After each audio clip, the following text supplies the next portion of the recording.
আল্লাহর হাবিব কোরআনের বয়ান করছেন, তাফসীর পেশ করতেছেন। হঠাৎ করে একজন যুবক দাঁড়িয়ে আছে। আল্লাহর হাবিব দেখলেন বসার কোনো জায়গা নেই, তিনটাই জায়গা নেই, কোথাও বসাবে। নবীজি দেখলেন যে বসবি কোথায়, কিন্তু একজন যুবক দাঁড়িয়ে কোরআন শোনে। নবীজির কাছে ভালো লাগলো না। এই যুবক তো ইসলাম কায়েমের জন্য বিশাল সম্পদ। আল্লাহর হাবিব তখন তার মাথার রুমালটা তিনি খুঁজে একটু ভাঁজ করলেন, ছোট করলেন। রুমালটা হাতে নিয়ে ঢিল মেরে দিয়ে দিলেন। ওই যুবকের নাম জারির। বললেন, তা খোদ তাজলিসিয়া জারির, ও জারির তুমি আমার চাদরটা ধরো, রুমালটা ধরো, এরপরে বসে যাও। হযরতে জারির রাদিয়াল্লাহু তাআলা যুবক আল্লাহর নবীর রুমাল বা চাদর পেয়ে তিনি এটাকে বুকে লাগায় আর মুখে লাগায়, চোখে লাগায় আর চুমা দেয়, চোখের পানিগুলো চাচ্ছে, ঝারঝার করে কাঁদতেছে। নবীজি বললেন, ইয়া জারির লিমাযা লা তাজলিস, ও জারির কি হলো তোমার? আমি বিশ্বনবীর রুমাল পাওয়ার পরও কেন বসো না? জারির চোখের পানিগুলো ছেড়ে কাঁদতে আর বলে, ইয়া রাসূলুল্লাহ, ইয়া হাবিবাল্লাহ, আমার মতো একজন সাধারণ যুবক, আমাকে আপনি আপনার চাদরটা ছেড়ে দিলেন, রুমালটা দিলেন। নবীজি বলে, যুবক তুমি তো কোরআনুল কারীম শোনার জন্য দাঁড়াইছো, তোমার সম্মান অনেক, আল্লাহর কাছে তোমার মর্যাদা অনেক। কোরআনের গান দিয়ে হাদিসের আলোকে সত্য পথে যেন থাকি অবিচল, তোমার ছায়া তলে করগো কবুল প্রভু, তোমারে অধম বান্দাকে। লাফাতাহনা আলাইকুম বারাকাতিম মিনাস সামাই ওয়াল আরদ, সাত আসমান জমিনের বরকত, রহমত, নেয়ামতের দরজা আল্লাহ খুলে দেয়। বর্তমান আফগানিস্তান আজকে তারা, আল্লাহু আকবার, আজ থেকে একটা যোগও পার হয় নাই, 5টা বছর হয়তো হয়েছে মাত্র। কয় বছর হয়েছে আফগানিস্তানের? 4-5 বছর, একটা যোগ পার হতে পারলো না। এক যুগ, তাও অর্ধযুগ হয় নাই, অথবা অর্ধযুগের কাছাকাছি। আজকে আলহামদুলিল্লাহ আফগানিস্তান পৃথিবীর কোনো দেশের কাছে সাহায্যের জন্য হাত করতে হবে না, বরং আফগানিস্তান তাম পৃথিবীর মুসলিম অমুসলিম দেশগুলোতে সাহায্য ঘটাবে ইনশাআল্লাহ। পাথরগুলো স্বর্ণে পরিণত হয়েছে। সৌদি আরব, আল্লাহু আকবার, রহমত বরকতে ভরা ছিল, কিন্তু এখন আবার কিছুটা পদস্খলন হচ্ছে। যেই সৌদি আরবে শুকনা খাজুর আর রুটি ছাড়া, সুদান থেকে আসতো রুটি আর কিছু খাজুর, ওদের আর বকরির দুধ, এটাই ছিল প্রধান খাদ্য। সেই সৌদি আরবকে আল্লাহ তাআলা রহমত বরকতের দরজা উন্মোচন করে কতটা সমৃদ্ধি সম্পন্ন, অর্থ সম্পন্ন দেশ করে দিলেন, দেন নাই? কালো কালো পাহাড়, পাথর আর পাহাড়। একটা গাছের পেছনে বাংলাদেশের 5 লাখ টাকা বাৎসরিক খরচ করেও গাছটা টিকানো কষ্ট হয়। আর বাংলাদেশে আপনার বাচ্চা পেয়ারা খাইছে, পায়খানা করছে যে কোনো জায়গায়, ওখান থেকে পাখি একটা ঠোকর মেরে খাইয়া, অথবা পাখি ফল খাইছে, ওই পাখির পায়খানার সাথে বিচি পড়েছে, ওখানে গাছেই আবার বিরাট গাছ আর সুন্দরবন। সুবহানাল্লাহ, সোনার বাংলাদেশ, কিন্তু আজকে তামায় পরিণত হয়ে যাচ্ছে। এর কারণ আমরা রহমত থেকে বঞ্চিত হচ্ছি, কোরআন না বুঝার, কোরআন না মানার কারণে। আজকে যেই যুবক, যেই কিশোর কিশোরীদের হাতে আল্লাহর কোরআন, কোরআনের ব্যাখ্যা তুলে দেওয়ার কথা ছিল, কলম তুলে দেওয়ার কথা ছিল, আফসোস আমার মতো আপনার মতো কিছু স্বার্থন্যাসী নেতৃবৃন্দ, দল তাদের হাতে অস্ত্র তুলে দিচ্ছে। এই জন্য অস্ত্র ফেলে দাও, কলম হাতে নাও, মাদক ফেলে দাও, কোরআন থেকে জ্ঞান অর্জন করো, কোরআনের পথে চলো। হে যুবক যুবতী, কিশোর কিশোরী, আল্লাহর কসম, কোরআন তোমাকে হাতছানি দিয়ে ডাকছে, আল্লাহ তোমাকে হাতছানি দিয়ে ডাকছে জান্নাতের জন্য। কারণ যুবকদের মর্যাদা আল্লাহর নবীর কাছে অনেক। আল্লাহর হাবিব কোরআনের বয়ান করছেন, তাফসীর পেশ করতেছেন। হঠাৎ করে একজন যুবক দাঁড়িয়ে আছে। আল্লাহর হাবিব দেখলেন বসার কোনো জায়গা নেই, তিনটাই জায়গা নেই, কোথাও বসাবে। নবীজি দেখলেন যে বসবি কোথায়, কিন্তু একজন যুবক দাঁড়িয়ে কোরআন শোনে। নবীজির কাছে ভালো লাগলো না। এই যুবক তো ইসলাম কায়েমের জন্য বিশাল সম্পদ, আল্লাহর হাবিব তখন তার মাথার রুমালটা তিনি খুঁজে একটু ভাঁজ করলেন, ছোট করলেন, রুমালটা হাতে নিয়ে ঢিল মেরে দিয়ে দিলেন। ওই যুবকের নাম জারির। বললেন, তা খোদ তাজলিসিয়া জারির, ও জারির তুমি আমার চাদরটা ধরো, রুমালটা ধরো, এরপরে বসে যান।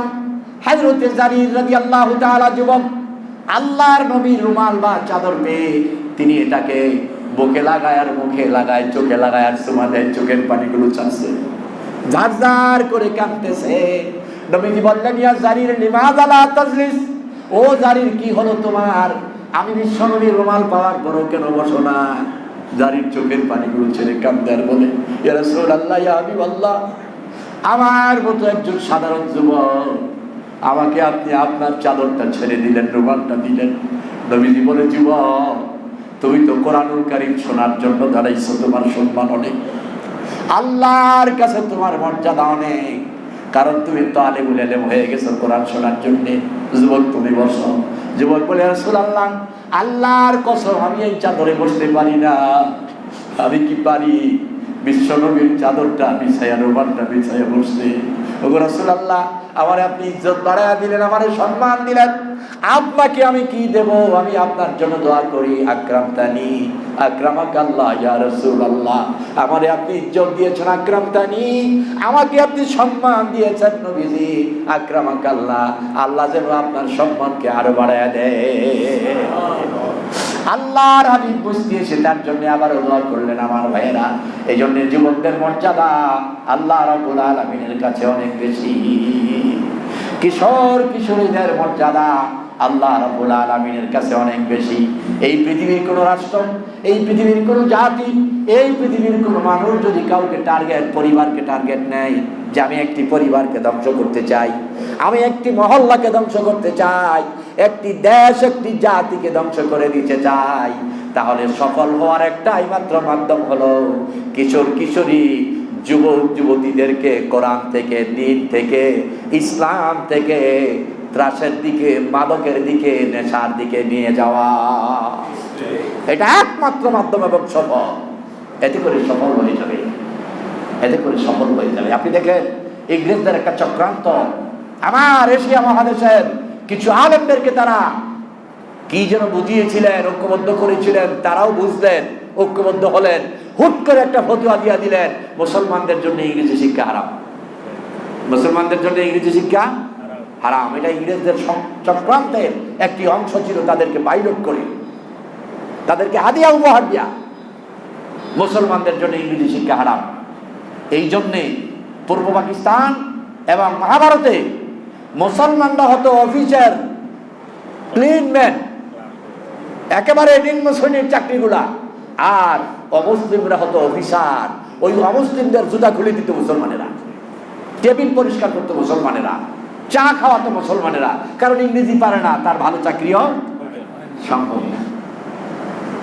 একটি ফতুয়া দিয়ে 1000 বছর পিছিয়ে দিয়েছে মুসলমানকে। কিন্তু আপনি কি একবার চিন্তা করেছেন ইংরেজি শিক্ষার গুণ? বলেন তো, বর্তমানে আলেমদের জন্য কোন আলেম আরবি পারে, উর্দু পারে, বাংলা পারে, এরপরে তার আর কোনো ভাষা শেখার দরকার আছে?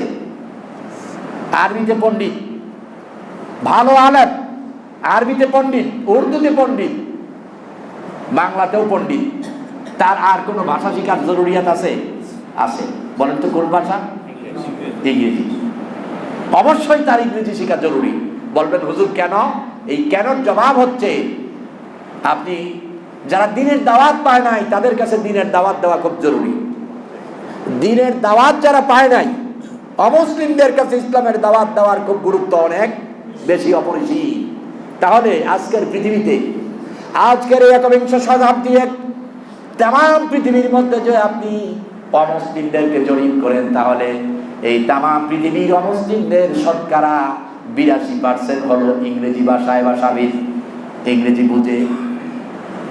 টুফি আর একটা ভাষা আছে। এই জন্য আমার ভাইয়েরা, এই যে পৃথিবীর কোটি কোটি মানুষ, এর মধ্যে একটা মেজরিটি অংশ আল্লাহর দিনের দাওয়াত পায় না, আল্লাহ বুঝে না, নবী বুঝে না, কোরআন বুঝে না, দ্বীন বুঝে না। তাদের কাছে দিনের দাওয়াত দেওয়ার দায়িত্ব আমাদের আলেমদের আছে কি নেই? তাহলে আমাদের আলেম সমাজ যদি কোন দায়ী আল্লাহ যদি ইংরেজি না পারে, তাদের কাছে গিয়ে আরবিতে দাওয়াত দিলে কোনো লাভ হবে নাকি? কি বলেন, হবে নাকি? আপনি যদি আমেরিকার মধ্যে দাঁড়ান, ওই ইংরেজদের কালো আর সাদা বর্ণের মানুষগুলোর মধ্যে, অথবা আফ্রিকার কালো মানুষগুলোর সামনে দাঁড়ান, ইউরোপ আমেরিকার আসিয়ার মানুষগুলোর সামনে দাঁড়ায় আপনি যদি বলেন, ইয়া আইয়ুহান নাস উবুদু রাব্বাকুম ইয়া আইয়ুহাল ইখওয়ানাল কারীম ইত্তাকুল্লাহ তামসিকুল ইসলাম ওয়াত তাওহীদ উদখুলাল ইসলাম ইয়াকুলু জাল্লা জালালুহু ওয়া আম্মা নাওয়ানুহু উদখুলু ফিস সিলমি কাফা ইন্নাদ দীনা ইনদাল্লাহিল ইসলাম। তার সামনে দাঁড়ায়া যদি আপনি আরবিতে বক্তব্য 1 ঘন্টা দেন, 1 সেকেন্ডের কোনো কাজ হবে না। বাংলায় বললেও হবে না, আপনার ফার্সি কিতাব উর্দু কিতাব দিয়ে বললেও হবে না। কিন্তু আপনি যদি তার সামনে মাত্র 30 সেকেন্ড ইংরেজিতে বলেন, my dear brother, Islam is the complete code of life, hour prophet হযরত মুহাম্মদ মুস্তাফা আহমদ মুস্তাফা সাল্লাল্লাহু আলাইহি ওয়াসাল্লাম, you read the holy Quran, you see your text and you read the understand holy Quran, just anything like holy Quran, you going to the heaven। এই যে 1 মিনিটের বক্তব্য, আপনার 1 মিনিটের বক্তব্যে হতে পারে কত শত শত মুসলিম মুসলমান হয়ে যাবে। কারণ সে বুঝছে এই 1 মিনিটের বক্তব্য দিয়ে অমুসলিমকে মুসলমান বানানো সম্ভব না অসম্ভব? আলহামদুলিল্লাহ, তার প্রত্যক্ষ সাক্ষী আমি। সৌদি আরবে আলহামদুলিল্লাহ পৃথিবীর বিভিন্ন দেশের কম করে হলো 100 মানুষ এই 1 মিনিটের ইংরেজি দিয়া মুসলমান ইসলাম গ্রহণ করেছে, ইসলাম ধর্ম নিয়েছে। আলহামদুলিল্লাহ, ভারতেও নিচ্ছে।